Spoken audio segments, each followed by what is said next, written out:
Bueno, Carmen, como habíamos anunciado en el bloque anterior, la situación económica del Perú está realmente en cuidados intensivos porque el BCR ha modificado a la baja su proyección de crecimiento para este año en menos de 1%, para ser exactos 0,9%, y eso nos dice si estamos o no estamos en una recesión. Se dice que para estar en una recesión no tenemos que crecer absolutamente nada, es decir, tendríamos que estar en cero. Vamos a estar en 0,9. Entonces, ¿pero qué significa ese 0,9? ¿estamos en recesión o no estamos en recesión? Mm. Para eso hemos invitado al economista y asesor patrimonial Steve Ocampo. Doctor Ocampo, ¿cómo está? Le damos la más cordial bienvenida al programa. Muy buenas noches, Ricardo, Carmen, gracias por la invitación. De hecho, yo quiero mencionar que sí estoy muy preocupado con las perspectivas del corto plazo en el país, pero no estoy sorprendido, en realidad, porque ya veníamos esto desde el 2022, cómo se desarrollaba primero con la entrada de Castillo, ¿no? Todo el equipo ejecutivo que puso a cargo en los distintos ministerios, y luego con la salida de Castillo, entró Dina, y en realidad toda esta transición genera muchas fricciones a nivel de cada ministerio, y por eso creo que el enfoque que ha tenido el gobierno ha sido, digamos, un poco difuso en el tema económico, con lo cual no ha podido maniobrar la economía estos 2 últimos años particularmente, y esto es un poco la consecuencia de lo que ha venido sucediendo. ¿Qué es lo difuso, perdón? Por ejemplo, en el lado de lo que es política económica, estamos viendo que la política económica es más reactiva que proactiva. Entonces, lo que debería suceder ahorita, que estamos entrando en unos 3 a 6 meses de alta incertidumbre, sobre todo por los riesgos que tenemos del fenómeno del Niño global, entre otros riesgos, es que deberíamos inyectar una ayuda, aunque sea temporal, por lo menos al segmento que pueda mitigar un poco este bajón de crecimiento, que sería, por ejemplo, la microempresa, la pequeña empresa, la mediana empresa. ¿Y de qué manera podríamos hacerlo? Es incentivando por el lado fiscal, haciendo política por el lado fiscal, pero no dándole más plata a los ministerios. A eso justamente te quería preguntar, porque si hablamos del sector, que es el sector más punche del Perú, el sector trabajador, microempresarios, emprendedores, ¿verdad? ¿De qué manera? Porque ya hay incluso campañas como Reactiva Perú, Y Punche Perú, que se ha difundido mucho, pero ¿realmente se ha materializado en, digamos, en objetivos claros? ¿Había una ayuda sustancial ahí o consideras que el camino debe ser por otro lado? Bueno, perdón, aquí estuvo Carmen el otro día, la representante de Gamarra, y dijo que con Punche Perú nunca había llegado a ellos y nunca había recibido ni un céntimo. Entonces, la pregunta es... O también cómo se ha canalizado eso, ¿no? ¿Cómo se hace para que las microempresas, por ejemplo, ya no las medianas ni pequeñas, sino las micro, que son la mayoría, por ejemplo, de Gamarra, puedan salir adelante en esta situación? Sí. Correcto. Para mí lo principal es que efectivamente estos programas lleguen, ¿no? Y la llegada es el problema al día de hoy porque hay mucha burocracia en el camino. Por ejemplo, algo que no se está hablando, en la mañana escuchaba justo al Ejecutivo, al señor Contreras, mencionar de que ya estaban utilizando las facultades, ¿no? Ya estaban muy enfocados en las facultades y que iban a hacer varios planes que más o menos involucraban 5.000 millones de soles. Sin embargo, todo es por una cadena burocrática y yo me pongo a pensar, ¿por qué no lo hacemos del otro lado? El lado que puede llegar más rápido al microempresario, ¿Cuál a la sería? empresa. Es en el lado fiscal. Una ayuda en el lado fiscal, ya sea de 10%, un 20% en reducción temporal, 3, 6, 9 meses, llega directo y el empresario es el que mejor sabe cómo utilizar su dinero, sin cero burocracia.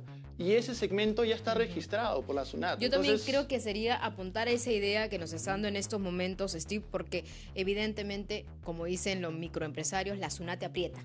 Y cuando la SUNAT te aprieta, no tienes escapatoria. Y los impuestos que tienen y tienen que seguir adelante, pues muchos microempresarios han tenido que dejar prácticamente emprendimientos de algunos años ahí estancados porque no pueden seguir. Entonces sería una muy buena salida. Aparte de eso, Steve, ¿qué otra medida se podría tomar en cuenta más adelante? Mira, el punto principal que yo estoy viendo grave en las empresas es el endeudamiento, el manejo de su caja, sobre todo en este contexto. En el 2022 fue un contexto donde mucha gente con optimismo, después del 2021, un año de recuperación, comenzó a hacer inversión nuevamente. Sin embargo, el 2022 fue muy nefasto para el país y generó mucha mayor incertidumbre y sobre todo un desaceleramiento en la última mitad del año y al inicio de este año, que es lo que hemos visto. Eso que ha generado que haya un financiamiento excesivo en empresas y puedes poner estos programas de reactiva, alargarlos, pero es más deuda y la deuda en realidad no es la forma de cómo ayudar a estos empresarios a salir del problema, porque eso al final lo que le está haciendo es darle mayor carga financiera, mayor gasto y no una ayuda, ¿no? La ayuda tiene que venir por el lado de la liquidez. ¿Cómo enfocas tú en el corto plazo si tienes peligros como el fenómeno del niño global que te puede generar? El estimado del año es 0.9. Si el fenómeno del niño global el próximo año es grave, ese estimado puede quedar corto, ¿no? Puede ser 0.5%. ¿Y eso qué implica? Implica que va a haber menor generación de empleo. Ya hemos visto en las cifras del BCR, la generación de empleo formal para este año y para el próximo año es de 2.9%. Entonces, eso es muy bajo para un país como nosotros. 2.9%, pero seguramente los televidentes o los oyentes dicen, ya, ¿y cuál era el parámetro anterior que teníamos a eso? 6-7%. 6-7%. ¿no? 6-7%. El crecimiento económico para un país como el de nosotros mínimo debería ser de 3% para generar crecimiento de empleo formal. Al día de hoy estamos por debajo del 1%, el próximo año estamos alrededor de 3%, pero con muchos riesgos de cola. Entonces, en realidad, el gobierno, con lo que está haciendo con estas facultades, yo no creo que llegue a tiempo, por ejemplo, todo lo que se dijo del plan de prevención para el fenómeno del niño, ¿no? Ya estamos casi a puertas de octubre y solamente se ha hecho un 9% de todo ese gasto efectivo. Entonces, ¿qué quiere decir? ¿Ese 91% va a llegar en 2-3 meses para hacer toda la prevención? Yo no creo. Yo creo que ya el gobierno tendría que enfocarse en los planes de contingencia a las emergencias. De hecho, entre enero, febrero, con las lluvias y las distorsiones climáticas, vamos a tener emergencia. Entonces, que se enfoque en eso y ya veamos un poquito más allá del horizonte, cómo ayudamos efectivamente a estas empresas que van a serse perjudicadas, y no solamente a las empresas, sino también a los individuos, van a tener un problema de iliquidez probable, ¿no? En el corto plazo. Entonces, ahí entra la otra recomendación que quiero poner delante de ustedes, Ricardo y Carmen, es hay que ser prudentes con los gastos que estamos viendo para los próximos 3 a 6 meses. Porque... Escucharon bien, ¿eh? Prudentes dentro de los 3 a 6 meses con nuestros gastos. Es decir, es ser muy disciplinados, muy ordenados, porque la liquidez puede ser un tema, como estás explicando, a largo plazo, muy preocupante. Sí, y yo lo pongo ser prudente con los gastos porque el ideal sería aumentar tu fondo de emergencia, ¿no? Ese fondito que te permite, oye, si efectivamente esto se empeora, tengo dónde disponer, porque al final todo está en la parte, regreso al tema central de la inflación. La inflación al día de hoy está, ¿qué es la inflación? ¿No? La subida de precios. Estamos alrededor de 5.4%. Las perspectivas es que baje. Sin embargo, estamos viendo ya los riesgos del petróleo a nivel internacional. Está al día de hoy en $91, casi al nivel de la mitad del 2022. Que no nos sorprenda que el petróleo siga subiendo y podamos tener un horizonte como en el 2022 entre enero o marzo, que vimos en las gasolinas el galón a 25 o 28 soles, ¿no? Entonces... Claro, y no solamente eso, sino también el contexto internacional, porque bien sabemos que la inflación es un tema, es un efecto dominó. Hay que ver también lo que está pasando en el mundo, hay que ver lo que está pasando en los Estados Unidos. Ahora, yo quiero preguntarte acerca del sector pesca y minería. Dice que van a tener una fuerte caída. ¿Cómo tú analizas ese tema y qué podrías hacer al respecto? Sí, lo voy a separar un poquito. El sector pesca, de hecho, es el más vulnerable a corto plazo porque... El fenómeno del niño. El fenómeno del niño es una variable muy aleatoria. De hecho, se pueden hacer estimados y ya los estimados están apuntando hacia un sesgo de fenómeno del niño moderado. Estamos viendo que las aguas están a 3 grados por encima del promedio. En el 97 llegó a más o menos 5 grados por encima del promedio. Entonces, que no nos sorprenda que el impacto pueda ser más severo. En la temperatura. Sí. ¿Qué deberíamos hacer? En realidad es ver cómo los ayudamos en el mediano plazo, porque el corto plazo van a tener que navegar esa coyuntura de una menor pesca, ¿no? Entonces, ya acá es no pensar en parchar la situación, sino efectivamente de repente retomando la idea inicial de ayudarlos en la parte tributaria, de repente se le da mayor liquidez a pasar este momento un poco difícil y luego poder retomar la actividad de cara al segundo trimestre y el tercer trimestre mucho más estable y ahí quizás decirle, ok, te ayudamos estos 6 meses, ahora ya que estás bien, podemos crecer de la mano, ¿no? Entonces el gobierno apoya a la empresa privada cuando más se necesita y cuando está estable, todo ok. Ahora, tú dices, Steve, que hay que, digamos, bajar ciertos impuestos, ¿no? Pero, por ejemplo, tenemos el caso de la izquierda o la izquierda progresista o la izquierda radical que siempre dicen que hay que subir más bien los impuestos para repartir mejor la riqueza. Entonces eso es como un dogma para ellos, o sea, nunca ven bien que los impuestos se bajen, sino por el contrario, que los impuestos suban. Inclusive para promocionar más la minería, los impuestos deberían bajar, y eso ayudaría a que la minería, por ejemplo, que no has tocado el tema de la minería, pueda invertir mejor o más.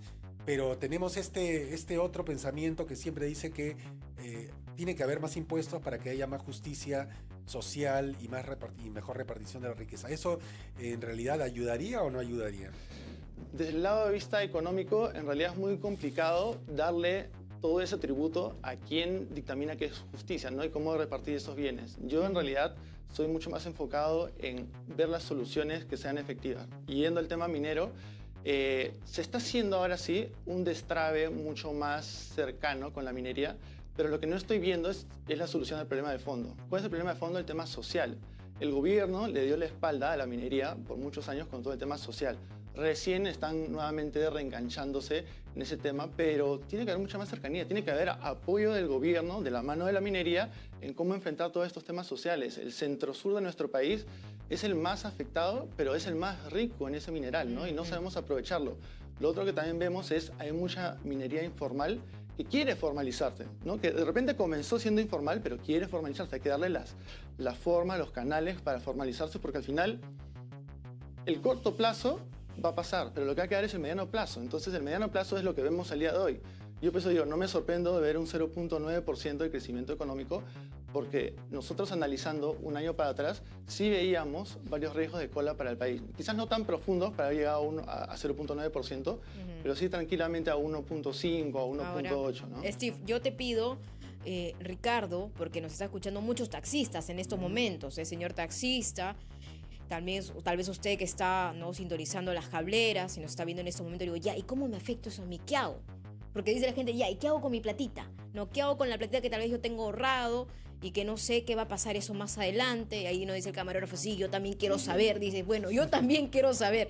¿Cuáles serían esas recomendaciones básicas, directas? Porque la gente se está llenando de tarjetas de crédito.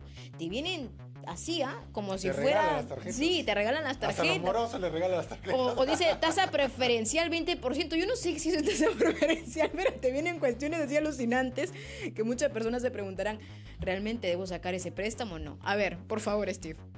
Gracias, Carmen, porque en verdad has dado, creo que a la yema del tema, sobre todo para nosotros, para los ciudadanos, y en verdad también para las empresas. Yo te cuento un poco, nosotros en S4 Consultoría, al día de hoy, recibimos de cada 5 clientes, 3 clientes con tema de refinanciamiento. Y nosotros no solamente vemos empresas, vemos también personas de patrimonios. ¿Y qué es lo que ha sucedido? Que se ha dado mucha facilidad en el crédito. Entonces, el hecho de tener el crédito muy fácil, con una educación que no tienes idea de, oye, si tomo un crédito voy a tener una carga financiera, no solamente voy a tener que repagar el capital, sino 10, 12%. Al día de hoy hay muchas plataformas que te dan créditos hipotecarios. Sí. Pones tu casa, crédito hipotecario, ¿cuánto estás pagando de interés? 18, 24%. Eso en 5 años ya estás devolviendo el doble, ¿no? Entonces, ahí yo les digo, sean conscientes, no pequemos de emocionales en la plata fácil. No hay plata fácil en economía, entonces hay que ser cautos con todos estos temas de financiamiento fácil y sobre todo regresando al tema central, en el corto plazo hay alta incertidumbre. Yo sí creo que el país está pasando, es justo coincide estos 120 días con las facultades que se le está dando al gobierno, va a ser la prueba de fuego. ¿Por qué? Porque estos 6 meses en realidad tenemos riesgos locales e internacionales y el único riesgo positivo que yo veo para el 2024 son los precios de los metales, que los precios de los metales se mantienen altos y a Dios gracias, y eso es un riesgo favorable al 2024 que ojalá los sepamos aprovechar. Pero regresando nuevamente al consejo, es ser prudentes con los gastos, ahorrar, si se puede ahorrar en dólares, porque eso es algo que también quiero mencionar. Al día de hoy, por lo menos a los 3 meses, se ve una perspectiva clara de que el tipo de cambio esté más pegado al 3.80 que al 3.63 que vimos hace un mes y medio. ¿Y por qué? Por los riesgos económicos que estamos hablando. Este riesgo son de realidad, de menor crecimiento, impacta directamente a un menor valor de nuestra moneda. Y por el otro lado, Estados Unidos, que es el dólar, sigue creciendo fuerte. en realidad. Entonces ahí entra este desbalance. Solamente tengo una preguntita, no estoy diciendo que no, ya nos vayamos, pero puntual nada más. Del porcentaje del sueldo, ¿tú cuánto recomiendas ahorrar? Del porcentaje de Lo sueldo ideal, sí. debería ser preferente un 50%. Un 50%, bueno. Un 50%. Ya si no, Se ríe. ya si no puedes el 50%, con un 20%, pero Ya. siendo disciplinado, Generas un fondo de ahorro que te permite, ¿no? Mira, 20% en 6 meses tienes un sueldo adicional. Sí, Ese sueldo cierto. adicional te permite lidiar algún tema de Como incertidumbre una contingencia que podría Exacto. venir. Y una última preguntita, así en un segundo me respondes. ¿Estamos en recesión o no? Estamos en recesión técnica, pero no en recesión que aún, digamos, que sales a la calle y no ves el consumo. Y eso es algo que al día de hoy no solamente ocurre en el Perú, ocurrió en Estados Unidos y ha ocurrido en distintas economías globales. Es algo rarísimo porque la teoría no va de la mano con la práctica. Parece Claro. que la gente ha tenido su guardadito y eso está haciendo ayuda. un poco No, que... y lo ha tenido, ¿ah? Y lo ha tenido. Y ahí el último enfoque, que perdónenme, les robo 30 segunditos más, es Sí. nuevamente, todo este rezago económico que estamos viendo de 0.9%, sí se va a ver afectado en el bolsillo de las personas. Entonces, esa recesión técnica sí se puede volver realidad, porque si este camino continúa en esa senda, es una espiral que no vamos a terminar Es un bucle. de salir, ¿no? Entonces sí, Exactamente. mucha prudencia, mucha cautela para los próximos 6 meses. Ok, le agradecemos mucho a Steve Ocampo, economista y asesor patrimonial, por habernos dado estos consejos y habernos dado este panorama de la situación económica difícil que atraviesa nuestro país.